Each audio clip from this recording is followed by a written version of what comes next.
Pessoal, vocês viram recentemente em redes sociais, foi muito divulgado que um médico, ele foi punido com uma cassação do seu direito de exercer a medicina por, vou colocar isso entre aspas, tratar pessoas no transtorno do espectro do autismo através de um procedimento de transplante fecal. É isso mesmo, transplante de fezes, né?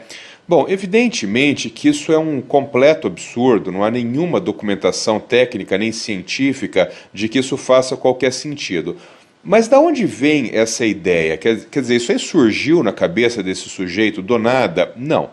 Existe uma coisa que vocês precisam conhecer que se chama microbiota intestinal, mas antigamente era chamado de flora intestinal. O que é a microbiota intestinal? É um grupo de micro-organismos, principalmente bactérias, que colonizam o nosso intestino. Essa microbiota intestinal ela é absolutamente fundamental para a manutenção das funções do intestino e para a manutenção da nossa própria vida. Então, você ter uma microbiota intestinal funcionante é absolutamente fundamental para a nossa saúde. Para que serve essa microbiota intestinal? Por uma infinidade de coisas, né? Então, essas bactérias intestinais, elas atuam na metabolização de alguns nutrientes, na metabolização de alguns alimentos, quando eles estão em determinadas regiões do intestino, na metabolização de alguns medicamentos e também na excreção de alguns medicamentos, alguns fármacos. Essas bactérias também são responsáveis por manter a integridade da mucosa intestinal, filtrando o que pode passar e o que não pode passar, o que vai ser expelido.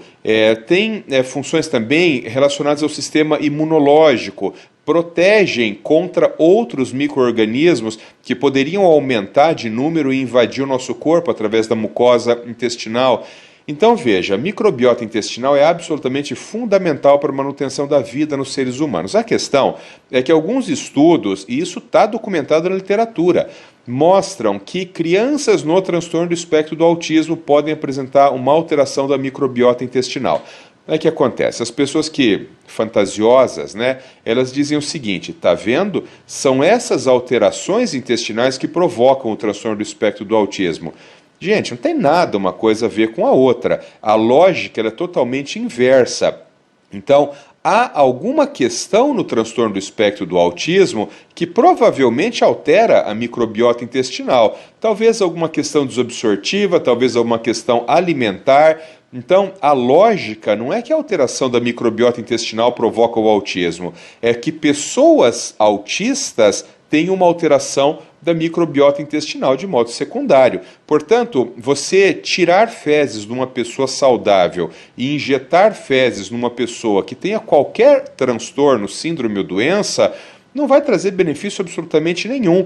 Então, você tirar fezes de um neurotípico e colocar essas fezes no intestino de uma pessoa autista, não vai ter impacto absolutamente nenhum, além de aumentar o risco de transmissão de doenças. Um abraço.